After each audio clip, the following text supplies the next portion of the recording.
LG그룹 자료면 구글 자료만 봐도 여러분들은 구글 자료 보세요. 구글 자료만 봐도 LG그룹 같은 데는 화학을 가지고 있고요. 디스플레이도 그렇고 이게 적자 구조가 있어요. 그래서 SK그룹도 그렇고 좀 유의해서 지켜보라 라고 말씀을 드립니다. 장사가 잘 되는데 빚이 늘어나는 것은 뭐 이렇게 투자를 위해서 그런다는데 LG화학 같은 경우는 중국과의 경쟁력으로 인해서 지금 상당히 어려움을 전반적으로 산업 전반에 있어서 지금 어려움을 겪고 있는 것으로 알고 있습니다. 그래서 지금 화학 종류, 건설 또는 유통 가진 데는 좀 조심해야 될 자금난에 있을 수도 있다. LG에는 보유연금이 좀 있습니다만은 전체적으로 수익 창출력, 이게 영업이익뿐만 아니라 순이익을 창출하는 능력이 대단히 떨어졌고, 그리고 전반적으로 이렇게 보시면 구글 자료, LG화학 순차익금 1년 새 8조 원 이상 증가했다. 대규모 시설 투자로 그런데 향후 전망덕에서 수익이 크게 개선되는 게 그래서 이게 상당히 현금 확보를 위해서 자산 매각을 추진 중이고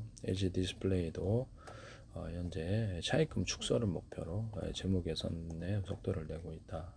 LG 디스플레이도 지금 장기 계속 문제가 있죠. 손해를 보고 있는데요. LG전자도 수익 창출력이 떨어져서 전반적으로 그룹 전체의 캐시카우는 안 보여요. 그렇기 때문에 빚이 많이 늘어나게 되고요. 그래서 이런 부분을 우리가 미리 알고 대응을 해야 되겠다라는 것을 말씀을 드립니다. 2024년부터 25년 초까지 순차익금이 증가 수세를 보였습니다. 장사가 안 되니까 그렇겠죠. 장사가 잘 되는데 이게 돈이 이렇게 외부 차입이 필요할 리가 있나요? 네. 그리고 어떤 투자를 위해서 거대한 차입금을 일시적으로 물리는 경우가 있지만 금방 갚죠. 네.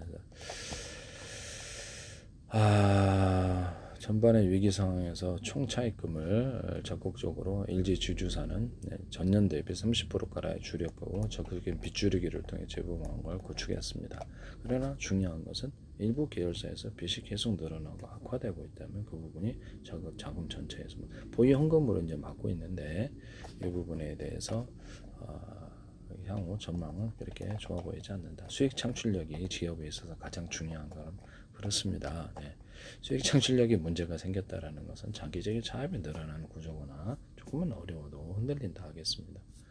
그래서 건설도 조금 다 안 좋고 그래서 화학 분야가 제가 좀 주목하고 있어요. 네, 가전 분야도 이제 중국에 진출이 이제 있으면 전 세계적으로 웬만한 거 중국이 다 1인 것 같아요. 그래서 지금 이 부분 다 단기적으로는 몰라도 장기적으로 또 고운 가전도 전망이 좋지 않다. 반도체도 전망이 좋지 않게 보고 있습니다. 수출은 잘 되고 있지만 삼성전자 주자도 현금이 좀 보유가 줄어든 것으로 알고 있는데 차입률 증가 원인에 대해서 이게 밝히고 있는데 대규모 투자에 대해서 LG 에너지 솔루션 해외 시설 투자 미래 성장 동력 확보에 따르면 자본적 지출이 지속적으로 발생했다.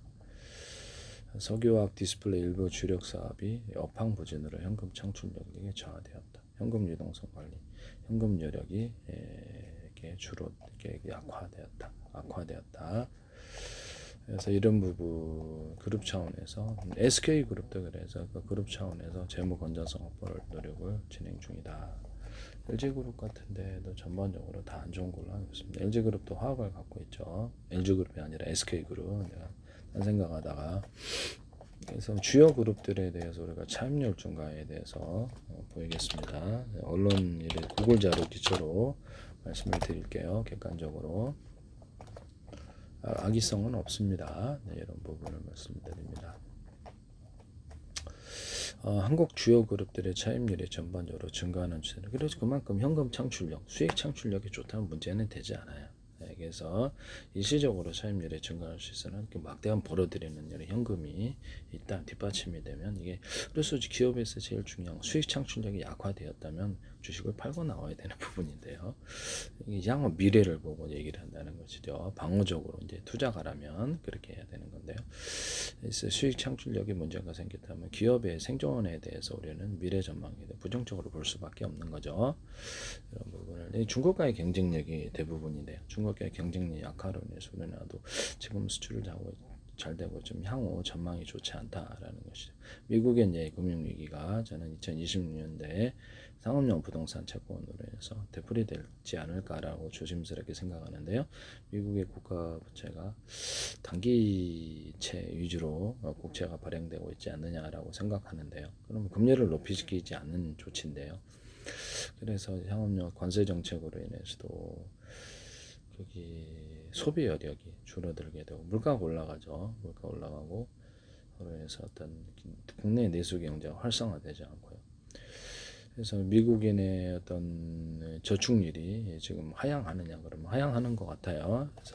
그래서 대부분에 대해서는 미국의 저축률이 지금 이렇게 줄어들고 그런 과정에서 상업용 부동산에 들어가서 장사를 활발하게 하실 분 계신가요? 없죠. 네, 그래서 상업용 부동산도 향후 앞으로도 전망이 좋지 않다. 그렇게 되면 그 관련된 채권, 어떤 파생상품 시장에 문제가 있을 수 있고 보유하는 은행들이라든지 기관 투자가들이 문제가 있겠죠. 외국의 은행들도 그럼 이 부분이 상당히 문제가 있을 수 있는 부분이다라고 말씀을 드립니다. 장사 여기가 아무리 장사가 우리나라 기업들이 잘 돼도 돈이 그쪽 미국에서 필요하면 다 가야 돼요. 그쪽으로 팔고 나가야 됩니다. 그래서 자기네들이 급하니까 달러 수요가 많다라는 것이죠. 그래서 저는 2020년도 미국의 금융위기가 또 한번 이렇게 들썩거리지 않는 국가 통화로 빨리 전환을 해야 된다고 생각을 하고 있는데 그래서 키보드로 무한저번 찍어라.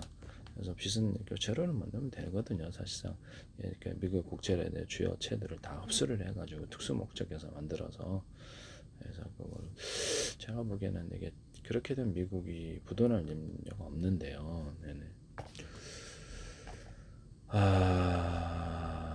많은 대기업들이 반도체, 저전지, 신재생 에너지 같은 미래 성장 동력을 위해서 이렇게 투자를 해서 차입을 늘리고 있다는데요. 이게 주요한 장사하는 부분에 있어서 장사가 안 되느냐 그 부분을 봐야 되거든요. 전통적인 장사에 장사가 안 되느냐 그런 것 같아요. 네, 섬유산업도 그렇고 우리나라 사계 화학 쪽도 건설도 앞으로 지금 중국과의 경쟁에서 문제가 좀 커질 수 있다라고 저는 생각하는데요. 중국이 이래요. 전세 건설도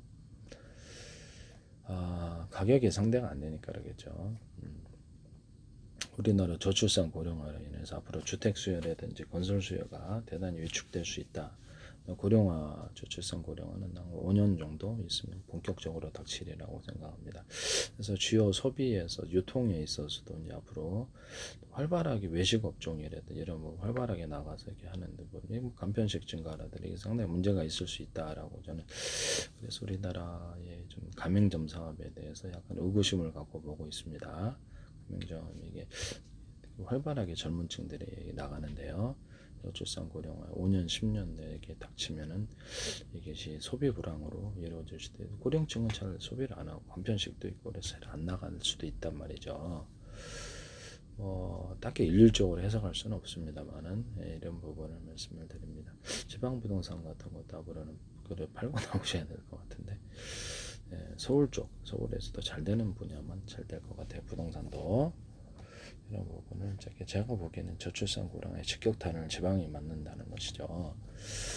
그래서 외국인들이 많이 들어온다 할지라도 관광객들이 일시적인 소비에 그치기 때문에 그들의 거주 목적으로 해서 외국인들이 만약 어떤 가령 좀 소비 여력이 있거나 돈이 많은 그런 사람들이 많이 왔다 갔다 하거나 그래서 이렇게 임대를 하거나 또는 거주 목적으로 사거나 이런 데를 잘 생각을 해봐야 돼요. 관광객들이 외국 관광객들이 많이 들어온 데는 소비 여력이 생기는 거죠. 그러면 거기 있는 상가라든지 주요한 부동산이 올라갈 수밖에 없겠습니다.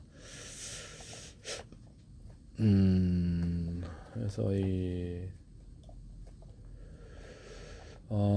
총 차입금 일정 수준 이상 증가한 그룹들이 금융강도원에서 주 채무 계열로 신규 편입이 되었는데요.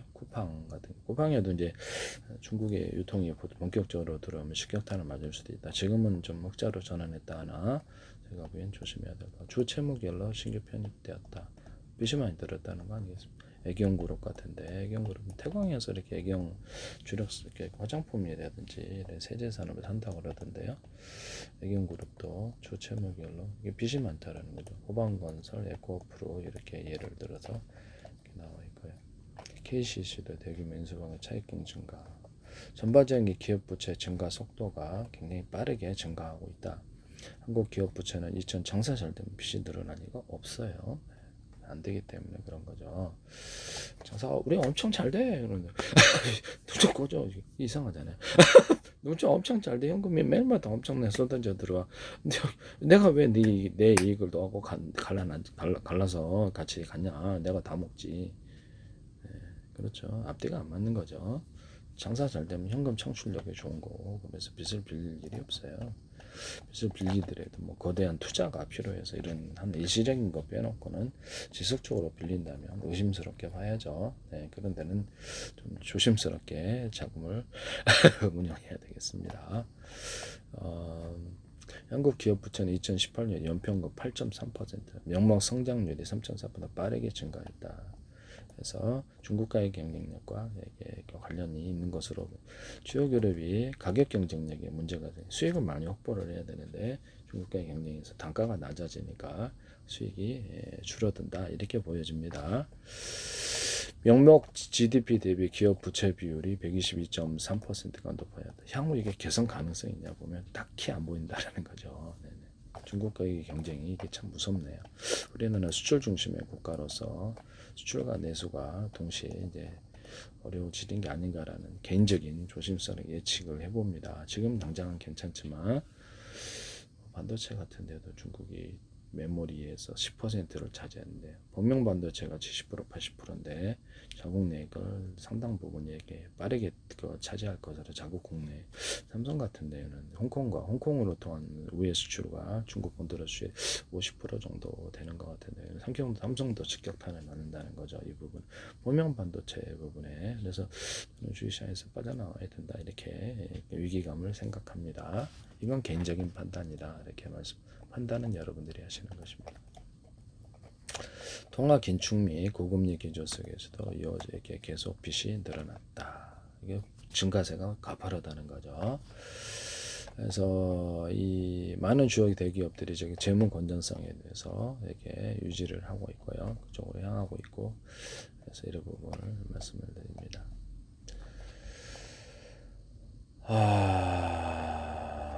2020 이렇게 차입 축소에 나서고 있는데도 불구하고 주요 그룹에서 현금 창출력이 떨어지니까 이게 문제가 된다는 거죠. SK 같은 경우 HBM이 미국 중심으로만 돼 있기 때문에 다른데 그 창출력 이게 확장하는 이런 부분은 좀 없어 보인다 상대적으로. 그래서 상당히 SK그룹과 LG그룹 같은 것도 이렇게 유의해서 그들의 자금 사정을 좀 지켜봐야 되겠다. 건설 가진데, 유통 가진데 이런 부분들 그다음에 화학 가진데 이런 데 특히 조심해야 돼. 근데 반도체 부분은 제가 보기엔 향후 몇 년간 전체적인 어떤 로봇이라든지 이렇게 반도체가 많이 필요해요. 필요하나 단가가 중국과의 중국이 자체 수요를 채우고 단가를 낮췄을 때가 이제 문제가 되는데요. 투자는 대규모로 해야 되는데 이익 창출력, 현금 창출력이 줄어드는 그런 부분이다 하겠습니다. 그렇게 되면 이 부분에 대해서 상당히 반도체 가진데도 지금은 당장에 좋아요. 그런데 이렇게 향후 몇 년 내에 위기 상태로 빠져 있을 수도 있다. 이렇게 보여집니다. 방어하는 데는 잘 방어하겠지만 여기에서 이런 부분을 말씀을 드립니다. SK는 지금 HBM 하나로 하고 있는데 그게 수익을 많이 창출하죠. SK 화학도 가지고 있고 그래서 도시바를 인수를 했지 않습니까? 이 부분이 좀 뼈아플 수도 있다. 이런 부분을 말씀을 드립니다. 네네.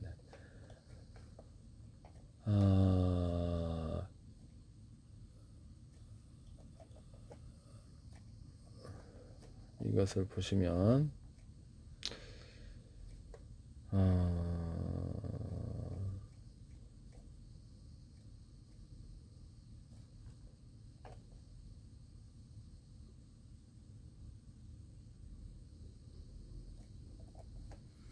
그렇죠. 주식 같은 데나 이런 거는 미래 전망이기 때문에 제일 중요한 게 뭘까요? 기업의 현금 창출력, 순이익 창출력이 줄어들었다면 이것은 빨간불이 켜진 것으로 보여집니다. 그리고 차입이 일시적인 투자로 인한 것이냐, 또는 얼마든지 현금이 들어오기 때문에 그 정도는 커버할 수 있느냐, 아니면 전체적인 주력 산업에서 캐시카우는 보이지 않고 현금 창출력은 보이지 않고 빚이 늘어났다면 그렇게 빨간불 생각하셔야죠.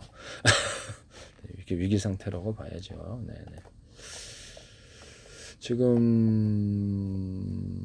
LG그룹도 에서 지금 빚을 줄이기 위해서 노력을 하고 있고요. 현대기아차도 지금 중국이 지금 작년에 640만 대 팔았다는데 현대기아차가 그렇게 되면 직격탄을 맞을 수도 있다. 중국차의 약진은 우리나라는 중가차잖아요. 그렇게 되면 직격탄을 맞을 수도 있다라고 생각합니다. 중국이 지금 전 세계 30년도까지 2천만 대 목표. 그래서 올해 벌써 한 650만, 작년에 640만 대 했다고 그러는데 고골자들이라면 700만 대를 넘어설 수도 있다. 그렇게 되면은 그만큼 미국 차량, 유럽 차량, 일본 차량, 한국 차량이 안 팔리는데 그 중에서 한국 차량이 타격을 입을 수 있다. 장기적으로.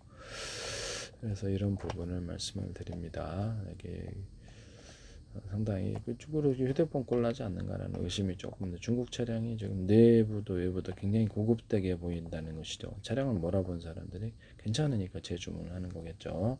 중국 휴대폰 무시하다가 휴대폰에 의해서 LG그룹도 물러나고 LG그룹도 옛날에 휴대폰 팔았었거든요. 이런 부분을 말씀을 드립니다.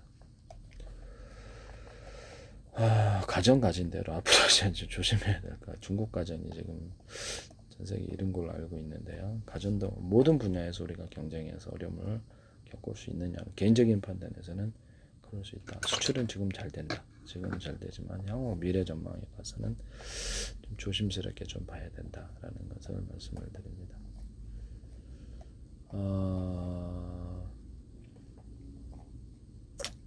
주요 그룹들이 지금 차입을 줄이고 있어요. 차입을 줄이고 있는데 중요한 건 캐시카우. 이게 위기 상태로 볼 수도 있다는 그건 재무 건전성을 위해서 노력하고 있다는 것을 말씀을 드립니다.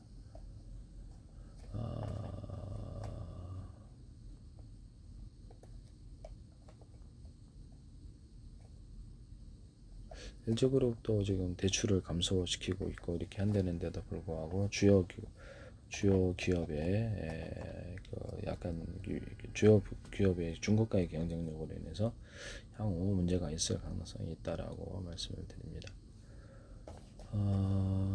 주요 그룹들이 다 재무 건전성을 위해서 이렇게 지금 노력하고 있다 이렇게 보여집니다. 그래서 현금 창출력에 있어서 심각한 문제가 있다면 우리가 빨간불 들었다고 보여집니다. 향후 이게 금방 개선될 것 같으냐 일시적인 문제라면 그게 아니라는 거죠. 네, 그게 아니니까 문제가 되는 것이죠. 건설 부분, 화학 부분, 유통 부분, 가전조차도 앞으로 이렇게 지금 당장에는 괜찮지만 가전 분야에서도 향후 몇 년 내에 뚜렷하게 중국의 등장이 나타날 것이다. 지금 현대기아차 부분에 대해 지금 당장에는 현금 창출력이 좋지만 중국의 차가 많이 팔리면 그만큼 이쪽은 직격탄을 갑작스럽게 급나간다. 이런 부분도 우리가 생각할 수 있다. 이건 개인적인 판단이에요. 그것은 여러분들이 판단하시기를 바랍니다. 그래서 저는 주식시장에 빠져나올 것을 말씀을 드립니다. 전에부터 빠져나오라고 그랬는데 그래서 주식시장 올라가든 말든 빠져나오는데 내 현금을 지키는 게 더 중요한 거죠. 네. 이익 박스면 빠져나오셔야죠. 그리고 주식이 개인 투자가 주식을 통해서 돈 벌기는 힘들다고 봅니다. 네. 정보가 늦고 정보가 늦죠. 그래서 뭐 돌아가는 상황 모르고 또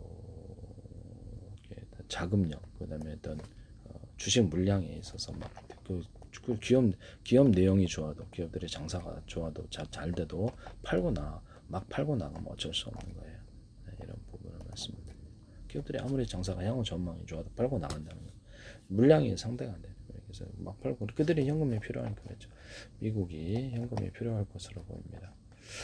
그래서 제가 개인적인 판단이라는 거예요. 그래서 판단은 여러분들이 하세요.